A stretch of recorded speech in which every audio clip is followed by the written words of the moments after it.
You know, it's funny. Some of the most famous stories from the ancient world are also the ones we get completely wrong. They get passed down for thousands of years, and somewhere along the way, the original point just gets lost. Well, today we're going to dive into one of the biggest examples of this, the story of Onan.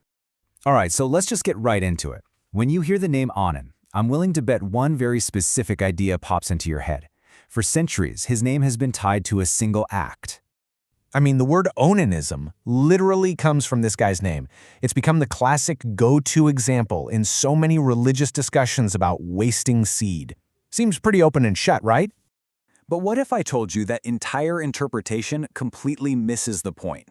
That the real crime at the heart of this story was something much darker, something that had almost nothing to do with anatomy and everything to do with greed. Okay, to really get what was going on, we have to rewind the clock and understand the world Onan lived in. And that means we have to talk about a very specific and very important social law. It was called levirate marriage, or yibum in Hebrew. And this was not a suggestion. This was a sacred duty. If your brother died and left behind a widow with no children, it was your job to marry her. And here's the crucial part. The first son you had with her wasn't legally yours. He was considered the heir to your dead brother, carrying on his name and, most importantly, inheriting his property. And this is where we start to see Onan's real game plan. See, he did what the law required on the surface. He married his brother's widow Tamar, but it was all a scam. He would sleep with her, but then deliberately make sure she couldn't get pregnant. Why? It was simple greed. If his brother had no heir, then his brother's share of the family inheritance would go straight to, you guessed it, Onan.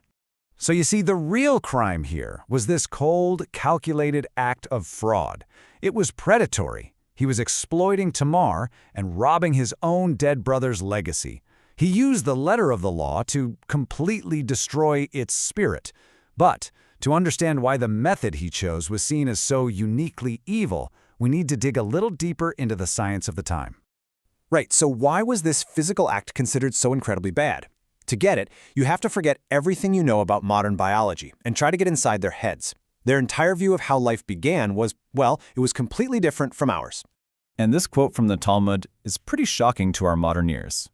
One who emits semen in vain is as if he shed blood.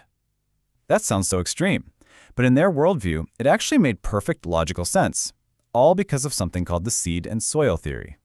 So picture this. People back then believed that male seed contained a tiny, fully formed human being, a little homunculus. The woman's womb was just seen as passive soil. It was just an incubator where this little person would be planted so it could grow. She didn't contribute the blueprint, she just provided the space. And that is why they took it so seriously. If you believe every single sperm is basically a pre-packaged human, then spilling it isn't just wasting a chance at life. To them, it was actively destroying a life before it could even be planted. It was seen as a form of proto-homicide. Yeah, obviously we know now that's not how it works at all. We know sperm is just 50% of the genetic code, and the egg provides the other half. But that ancient model was based on what they could see. So what happens to a religious rule when the scientific fact it's built on just completely falls apart? And this is where things get really interesting, because as science changed, the religious reasoning had to change right along with it. If you look at modern Judaism, for example, you see this whole spectrum.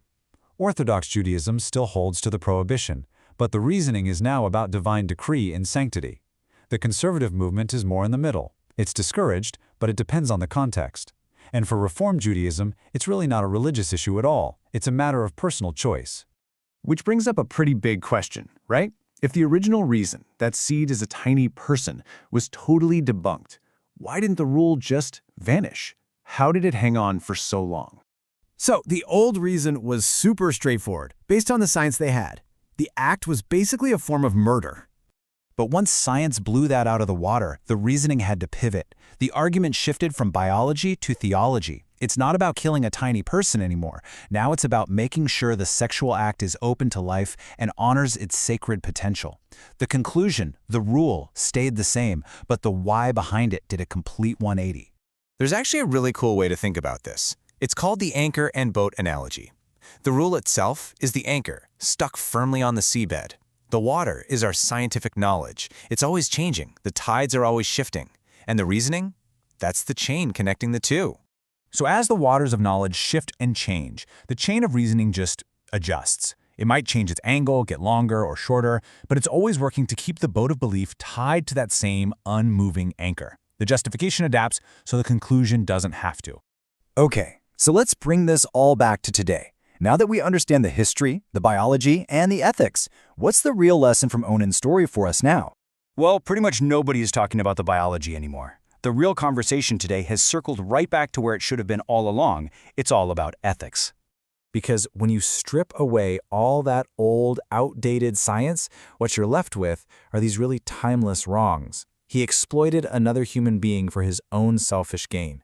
He broke a sacred trust with his family. He denied someone their rights and their future, and he put his greed way ahead of his responsibilities. And that, right there, is the ultimate lesson of this story. It was never really about what Onan did with his body. It was about what he did to another person. It's about the profound evil of using someone as just a tool for your own ends. And it leaves us with this one last, kind of mind-bending question to chew on. The story of Onan shows how facts and truth aren't always the same thing. The scientific facts of a story can totally evaporate, but its moral truth can be as strong as ever. So it makes you wonder, what's the real anchor for our own beliefs?